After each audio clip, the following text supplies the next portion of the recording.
उदासीन चित्ती विठो माझा. हा जो आत्मा आहे तो सर्वांपेक्षा उच्च स्थानी आसीन, हा उच्च स्थानी आहे. आत्मा उच्च स्थानावर बसून स्वतःच चिंतन करीत आहे. तर असा उदासीन आत्मचिंतन करणारा जो आहे तो आपल्या समोर करकटेवरी पाय विटेवर ठेवून विठोबा विशेषत्वाने ठोंब्या.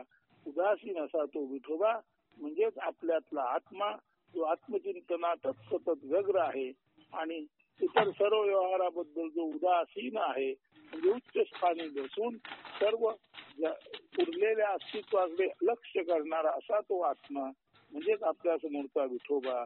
युगयुगे लोटली तरी त्याची स्थिती बनली नाही. भक्त मांदी आई राहुळी देवळी. भक्तांचे समूहाच्या समूह लोटच्या लोट त्याच्या राहुळामध्ये येतात, देवळात येतात. तरी उदासीन विठोबा आत्मा आहे तसाच आहे. कैक जण आपलं मागणं मागतात, सांगतात, दया भागतात, तरी सुद्धा विठोबाच्या साक्षीत्वात फरक पडत नाही. कीर्तन भजन अभंग गायन याच्यामध्ये त्याचं कौतुक केलं तरी त्या कौतुकाने तो भारावून जात नाही, तो आपली उदासीनता सोडत नाही. विठ्ठल विठ्ठल असं नामसंकीर्तन अखंड जरी चालू असलं तरी त्या नामसंकीर्तनाच्या पलीकडे उच्च भावामध्ये आत्मस्थित आहे. काही घडो किंवा न घडो, काही आगळं वेगळं घडो नाही तर नित्याच रडगाणं असो, आत्म्याला त्याच्याशी देणं घेणं नाही. थोडक्यात म्हणजे हा विठोबा हा स्थितप्रज्ञ असलेला एखादा मुनी आहे. आणि विठोबा आपणाला सांगतो स्थितप्रज्ञतेची खून मौनी जाणा.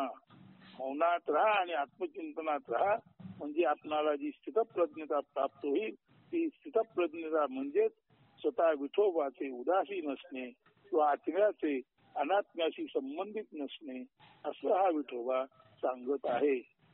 तर आता विठोबा जे सांगतो ते काव्यात ऐकायचं नाही. उदासीन चित्ती विठो माझा, करकटेवरी पाय विटेवरी. उदासीन चित्ती विठो माझा, युगे युगे लोटली किती ना भंगली. उदासीन चित्ती विठो माझा, भक्त मांदी आई राहुळी देऊळी. उदासीन चित्ती विठो माझा, मागणे सांगणे तैसे चाले दया भाकणे. उदासीन चित्ती विठो माझा, कीर्तन भजन अभंग गायन. उदासीन चित्ती विठो माझा, विठ्ठल विठ्ठल चाले नाम संकीर्तन. उदासीन चित्ती विठो माझा, घडो ना घडो आगळे वेगळे. उदासीन चित्ती विठो माझा, चित्तप्रज्ञतेची पूर्ण मौनी सांगे. उदासीन चित्ती विठो माझा म्हणजे प्रत्येक मीच्यात उदासीन जे पुरुष तत्व आहे तोच म्हणजे बाहेरचा विशेषत्वाने ठोंबा असलेला करकटेवरी पाय विटेवरी 28 युग उभे असलेला बाहेरचा विठोबा म्हणजे प्रत्येकाच्या मनातलं स्थिर आत्मतत्व, ठाणू आत्मतत्व. हे ज्याने जाणलं ते जाणण्यासाठी ज्याने प्रकृती वापरली त्याची प्रकृती आत्मतत्व जाणते. याचा अर्थच प्रकृती आत्म्याशी पुरुषाशी एकनिष्ठ असते. असं पातिव्रत्य आलं की विठोबाची उदासीनता स्थितप्रज्ञता त्याचा भावार्थ आपल्या जीवनात उतरतो आणि माणूस स्वतःच विशेषत्वाने ठोंब्या म्हणजे आत्मपुरुष म्हणून जीवनात सहजतेने वावरतो. त्याच्या सहजतेने वावरण्यातूनच अनेक क्रियाकलाप घडत असतात. त्या संकल्प नसतो, विकल्प नसतो. ती केवळ एक ईश्वराची वाणी, ईश्वराची सहज क्रिया संपन्नता असते. म्हणून उदासीन चित्ती विठो माझा. आता एक अभंग आहे. रीतेपणी ब्रह्मपदी नाचतो. अर्थ स्पष्ट करतो.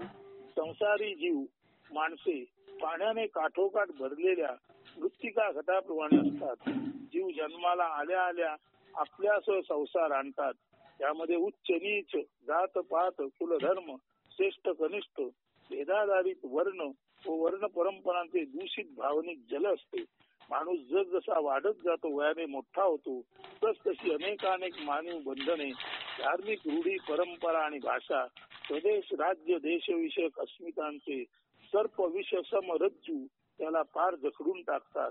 सारे मी माझे भ्रांती ओझे या वेगळे विश्वते नसे असे असते संसाराचे स्वरूप.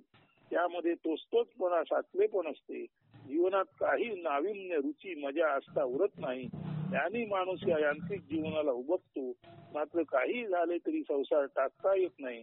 बरे क्षणभर असे समजले की तो निष्ठुरपणे सोडला तरी मग जाणार कोठे आणि जेथे कोठे जायचे तेथे करणार तरी काय. हा संसार विश्व मुळातच अखंड तुरुंग आहे. तुरुंगाचे हे वा ते टोक अखेरीस तुरुंग तो तुरुंगच. जीवदशा हा तुरुंगवास दास्यचे गुलामगिरीत आहे. सगळीकडे चिखलच असतो. द्वैताचा भेदाभेदाचा विषमतेचा संसार टाकताही येत नाही आणि धरताही येत नाही. प्रदूषित संसार जर टाकून द्यावे म्हटले तर बाहेर कुठेही शुद्धता पावित्र्य मन मांगल्य अस्तित्वात नसते. साराव संसार जल घट कामाही करता येत नाही आणि आहे तसा त्याच्या अशुद्ध विषमतेने धारणही करता येत नाही. संसारात नवे अगदी क्रांतिकारी स्वतंत्र व सत्य असे काही नसतेच. प्रश्न असतो ज्ञानियांचा.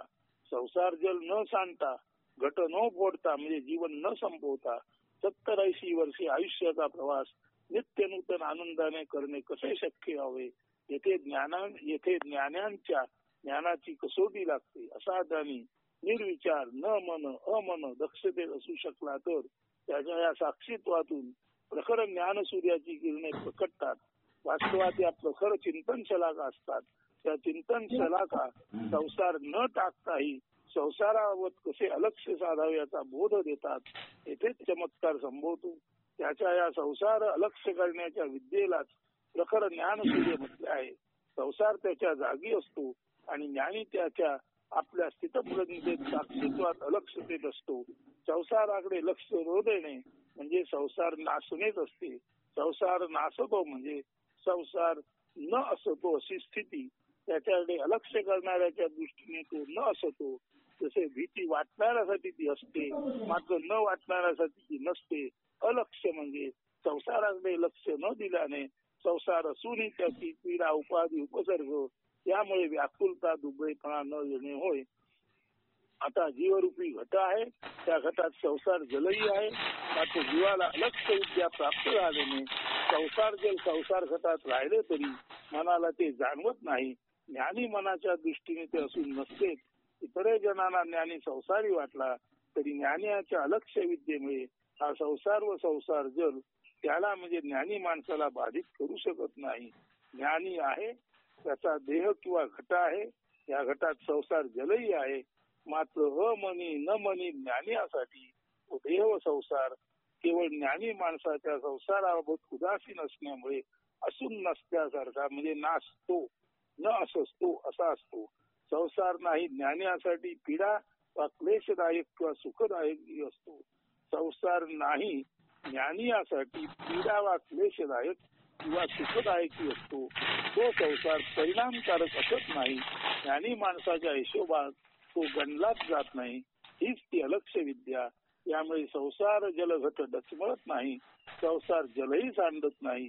मात्र ज्ञानमय अलक्ष्यतेमुळे संसार जलाचे जणू काही बाष्पात रूपांतर होते. उष्णतेने पाण्याची वाफून पाणी नष्ट व्हावे तसा संसार व संसार जल अलक्ष्य विद्येमुळे ज्ञानी माणसाच्या प्रखर ज्ञान सूर्याच्या अलक्ष्य रूपी उष्णतेमुळे वाफेसारखा विरून जातो. तो आकाश तत्वाला अनंततेला प्राप्त होतो. संतांचा संसार विशाल असतो. आकाशासारखा सर्व व्याप्त किंवा विशाल असतो. तो त्यांच्या या अलक्ष्यतेमुळे साक्षीत्वामुळे आता ज्ञानी आता संसार घट म्हणजे शरीर धर्म व सांसारिक व्यवहार पूर्ण रिक्त विश्रांत सिद्ध आकार म्हणजे चैतन्यासारखा आकाशवत मोकळा असतो. विराट आणि शुद्ध चैतन्याने व प्रज्ञा जागृतीमुळे संपृक्त असतो. संसार जलाअभावी रिक्त पण चैतन्य सन्मुख प्रज्ञेमुळे प्रज्ञा संपृक्त हीच ती ब्रह्मसंपृक्तता किंवा कैवल्य मुक्ती. असा ज्ञानी मोक्षानंदाने ब्रह्मपदी नाचतो. रिक्त मुक्त नमनी अमनी असलेल्या ते मोक्षानंदात तल्लीन होऊन हालणे डोलणे नर्तन असते. हे तर आता हे नर्तन पहा कसं असतं ते. या काव्याचं नाव आहे